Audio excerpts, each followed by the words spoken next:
America in Elkhart Lake, Wisconsin is the site of round number 5 of AMA Formula Xtreme Lockhart Phillips competition in the AMA Superstock Series. We're going to kick things off with the Formula Xtreme class, and here's Greg White. I'm down on the grid here with pole sitter and #1 plated Josh Hayes, who out-qualified Steve Rapp by about, 5/100ths of a second. Josh, congratulations on pole time. How important is it to be sitting on pole here at Road America? Man, I'm really excited about pole here. This is a fun track. Road America is my kind of racetrack. Our Honda's extremely fast, just like it was last year. I think it's a great motorcycle, and practice is showing some good things. I'm really looking forward to a good race up here. And we are certainly looking forward to a good race, and that's the word from down here on the front row. That was Josh Hayes. Well, here's Freddy Spencer, 3-time world champion, with our Suzuki track map. Yeah, let's take a look at this racetrack. As Josh was saying, it's a beautiful circuit. A lot of passing going down into turn 1. It's so important to carry momentum through this part. You'll see passing down in turn 5 and then just carrying momentum. One of the most famous corners in all of the tracks here in the United States is the carousel, 9 and 10. Then the slowest part is turn 11, and then you'll see passing going down into turn 12. Last place really to get a drive is on that front straightaway, Ralph, out of turn 14 and try to pass somebody at the start-finish line. Overall, a very good racetrack, high speed, the fastest circuit that they race on all year long.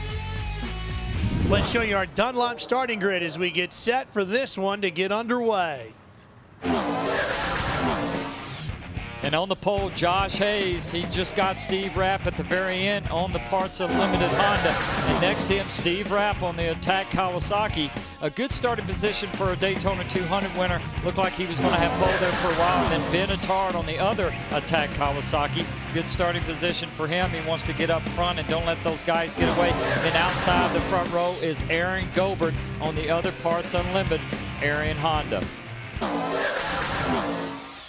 The bikes are making their way back to their grid positions. This view coming off the back of Josh Hayes' machine. He'll be starting right up on the pole position with our progressive direct onboard camera, and down next to him, our Greg White. I certainly am, and right behind Josh is the 361. That's the M4 MGO Suzuki rider, Martin Cardenas, who's filling in for the injured Michael Barnes. Not sure when Michael Barnes is going to be back. In talking with Martin, it's his first trip to Road America, and I asked him if he likes the track. He does. I said, what's your realistic goal? And he said, definitely top 5 or better. We'll be looking out for the Suzuki rider. All right, it's time to get racing here in Formula Xtreme at Road America. Listen to the revs as the riders put it in gear. Let's pin it to winning.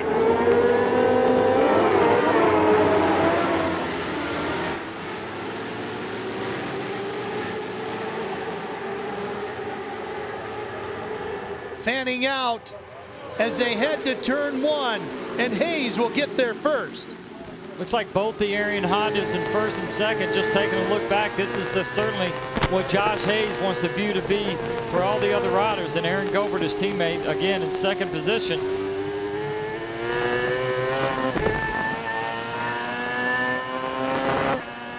Aaron's really been riding very well as of late, Freddie. Yeah, ever since he got his arms fixed in that carpal tunnel problem that he had, he's been riding great.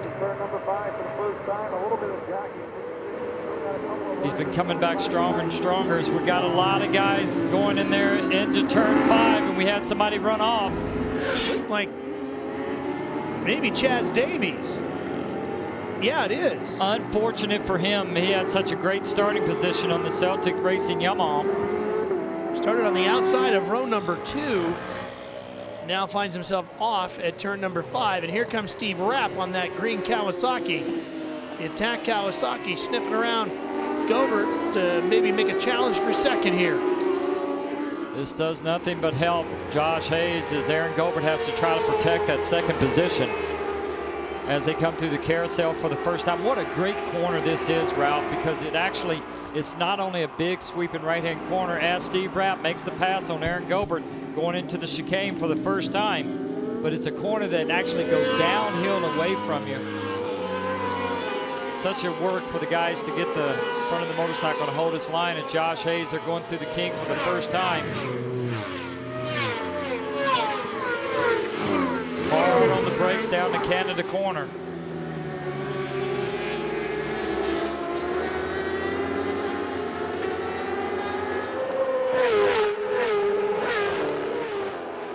making their way back towards the front straightaway. That's where the old Billy Mitchell Bridge used to be that they've taken out now and put in a tunnel for the riders and everybody to get into the pits. Now Steve Rapp got a great drive out of turn 14. Can he make the pass? He's trying to draft Josh Hayes up the front straightaway. Looks like the Arion Honda is pretty strong. Freddie, it looked like he almost made 2 attempts at it, too. He pulled out, didn't really work, and he got back in there for a little while, then tried it again. Yeah, you could see that every time he pulled out, because the draft helps you when you wrap behind the bike, but then when you pull out, you have all that aerodynamic as the fairing is pushing the air on the outside to the right and left of the bike. If you don't have enough power to make the pass, it doesn't help you. What do you got there, Greg? Well, this is the first time all weekend that Steve Rapp has gotten to run with Josh Hayes. I asked Steve before the race if he had a chance to draft and pass Josh or Aaron Gobert, and unfortunately, he wasn't able to at this point. So this is the first time he's able to test his machine against the Honda, the ZX6R. You know, it's important really, Freddie, to gear this motorcycle properly, not only to get up the hill, but to also work in the draft, right? Exactly right. And you can undergear the bike if you haven't really had a chance to run against a bike that's faster. You get in the draft as he's looking up the inside coming down the hill, but you can gear the bike to where you run out of RPM and run out of power. We don't know certainly if that's the case, because it looked like in the middle straightaway that Steve Rapp was able to run right with Josh Hayes.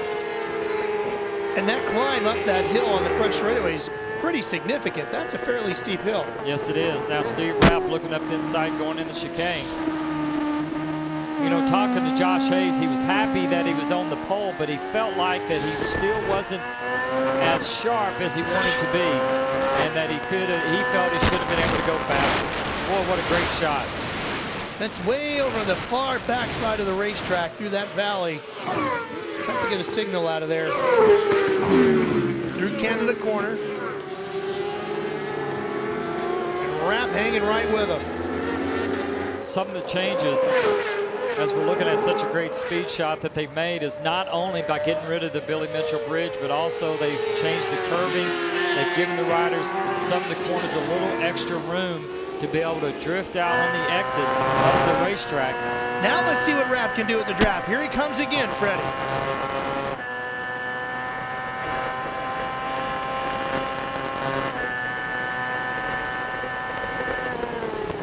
You can see he can get right up behind him and get a run on him, but when he pulls out, he's just not able to get close enough to be able to make the pass on the brakes. And it's such a high-speed entrance going down in turn 1 that unless you can clearly make the pass, it's just too high speed to just be next to a rider. So it's certainly dangerous for yourself if you try to do that, if you don't get by the rider to make a clean pass, but also for the other. And these guys are professionals. Now down into 5, another good spot to do it under braking. And the draft coming into play as you go downhill into 5, and this time Rapp is able to make it work. But you can get sucked out wide and open the inside, and it almost happened. Yeah, but he was able to hold his position, and Josh was not able to actually get up the inside of him going down into turn 6. You notice Josh looked back to see how far third place was behind. So Steve Rapp, second in the points, taking over the lead here at Road America.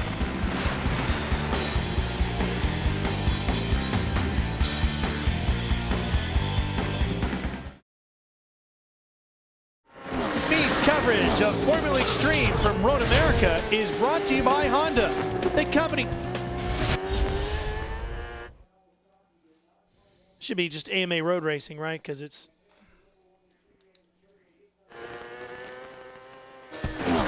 Speed's coverage of AMA Road Racing from Road America is brought to you by Honda, the company that defines performance in motorcycles, ATVs, personal watercraft, and scooters.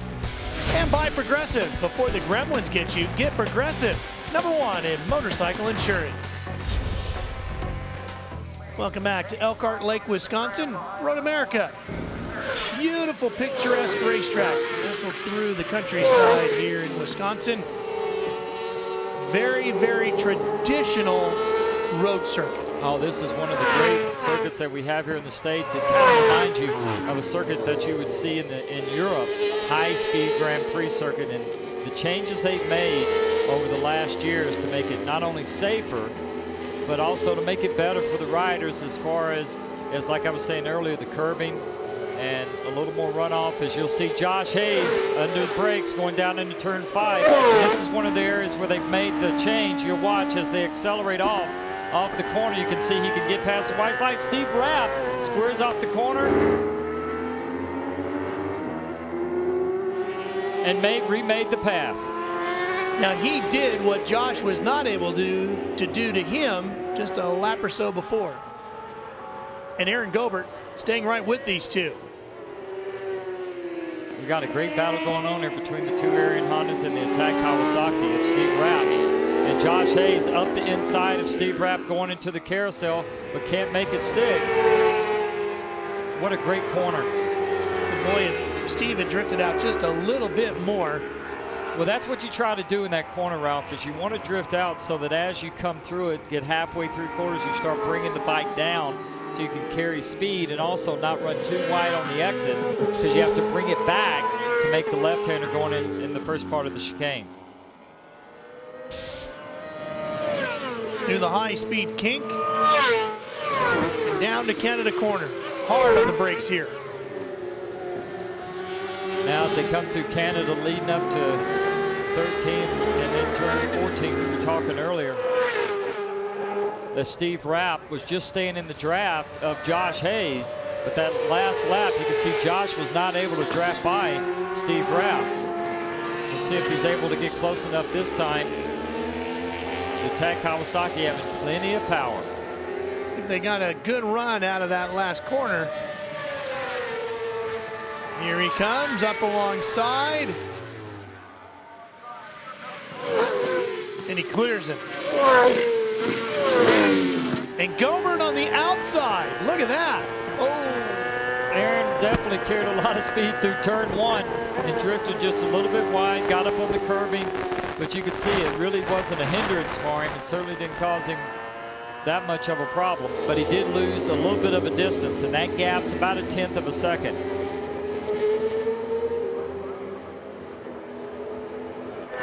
Here comes Rapp again, thinking about turn 5.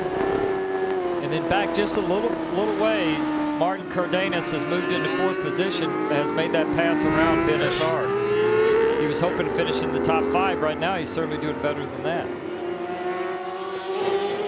Barney Kragel having a pretty good run too, sitting in 6th behind him, and then Larry Pegram on the Ducati in 7th. So Josh Hayes back out in front, the reigning champ, has the number 1 plate in the lead here at Elkhart Lake, Wisconsin.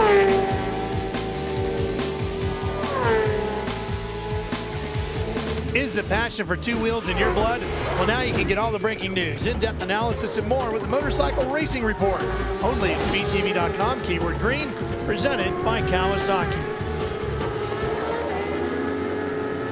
Here at Elkhart Lake, Wisconsin, it's Josh Hayes in front of Steve Rapp and Aaron Gobert, Hayes' teammate, running in 3rd. Cardenas running back behind them in 4th, and Martin having a very good run today. Well, as we said earlier, for him, he wanted to finish in the top 5, and Steve Rapp got a good drive off of 14 as they go down into turn 1. And he's able to make the pass. We talked earlier, it looked like that the Arian Honda maybe had a little top speed about halfway up the front straightaway, and Josh Hayes, one of the things that Josh has really improved on and done such a great job over the last, and winning the championship last year, is when you get past, you want to attack right by, and you know that way you don't really lose any time, and you have to be definite, and you certainly have to be confident in what you're doing as he protects the inside line. And Steve Rapp trying to make that pass on the outside, which is very difficult to do, but he'll square it up and see if he can get a drive up the hill into 6, but not close enough. You know what, Freddie? We're starting to see these guys trying things in areas that we hadn't before. Josh just retakes the lead going into turn 3, which we hadn't seen that before. Most of it's been coming up the front straightaway in the draft and then going into 5. But going into 5 that time, Rapp went to the outside, not to the inside. So guys know with 4 to go, you're going to have to maybe find another way to get the job done. Yeah, well, Rapp wanted to see, Steve wanted to see if maybe he could make the pass on the outside, because he knows Josh is protecting that inside line, and then Aaron Gobert is just sitting there watching both the guys, and his goal would be is they are so focused on themselves they forget about him. If he gets a double draft up the front straightaway, maybe the last lap, he could be the spoiler in this and take the win, which would be great for him. You know, you have to be impressed again with how he's come back from the wrist problems, the arm problems that he had last year, his first year on the Arian Honda, because he left Yamaha. He won a championship there in Superstock. So he really had a lot of high hopes. And last year it was very difficult, but he's come back. His confidence is better. And I feel in many ways he's riding better than he ever has. Well, he sure rode great at Infineon just a round ago. Looked like he was going to stand a real good chance of taking the win. And that pass that he put on Steve Rapp at Barber, that last lap when he came through the S's and passed on the outside, was very impressive. Here we go with the draft again, and Rapp right alongside Hayes. He's got it. Steve Rapp has really figured out how to make that draft work up the front straightaway now. It took him a few laps and a few attempts to get it down. Let's see if Hayes can come back going into turn 3. Well, you can see there Steve Rapp was protecting that inside line just a little bit, and there was no way that Josh could come up the inside like he had the lap before. So you're exactly right. They're figuring out exactly where they're strong, where the other rider's strong they're battling with, and the other rider's weaknesses. Aaron Gobert is certainly able to stay close because he has a double draft working for him on these long straightaways. Back out front goes Hayes as we go into 5. The hard part is learning and figuring this stuff out while not showing everything, so you leave a little something for that last lap if you need it. And we'll have the finish of this Formula Xtreme race when we come back to beautiful Road America.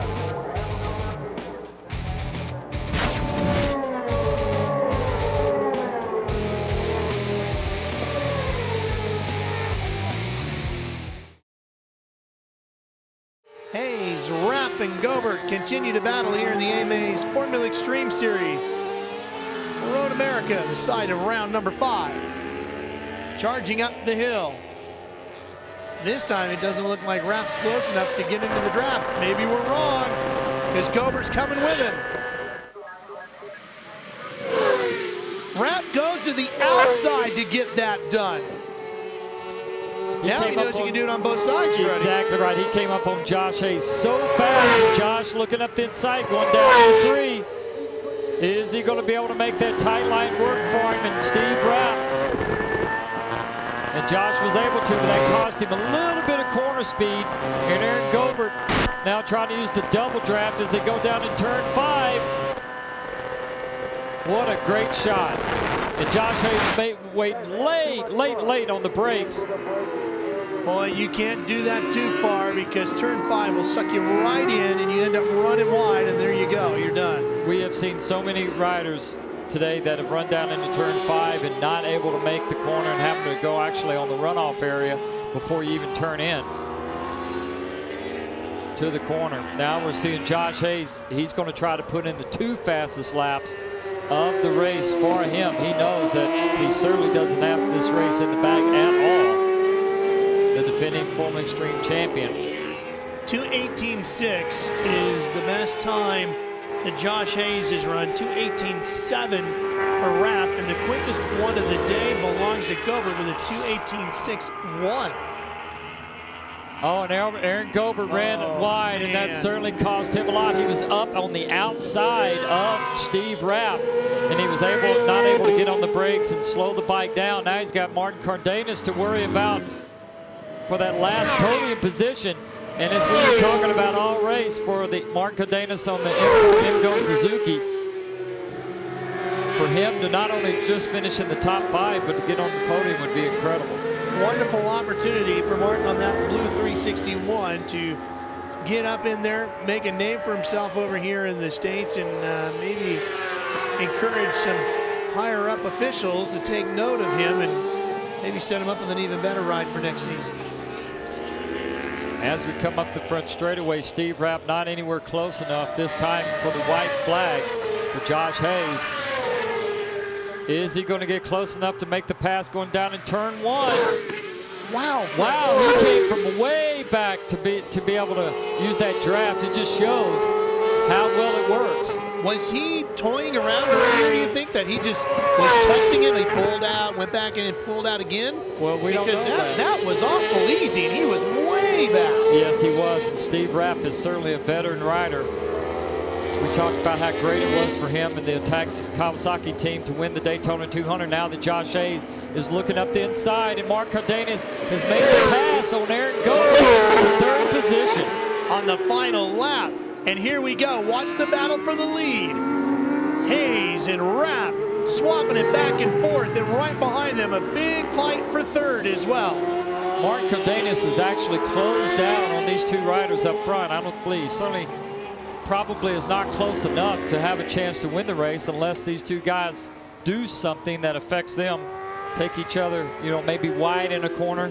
There's about a 1.5 second gap between second place and third on this final lap. Now let's watch Steve Rapp. Is he going to be close enough going through the carousel to make a pass going in the chicane? At this point, doesn't look like it. He might not have to worry about it as strong as he was coming up the hill the last time. But the one thing you don't, oh, we got some lap traffic in front that we might just be catching. Now that could actually help Josh Hayes when he gets to the front straightaway, because he could use that lapper for some drafting help. That's exactly right. Or if they catch him soon enough going into turn 14, which could happen. That's Jessica Zalewski on the 172. And they're going to get her at Canada corner. Hayes will at least. Yes. That's a real big problem for Steve Rapp now. Yeah, that affected Steve Rapp more than anything else. She moved out of the way. She did a great job there. Yes, she did. But it was too late, and it looks like Cardenas has really third place sealed up. And look at this. Josh Hayes, the biggest gap that he's had leading on the front straightaway all race. All right, how good is Rapp at reeling him in? That might be too much to overcome as they chug up the hill for the final time. It's going to be way too much.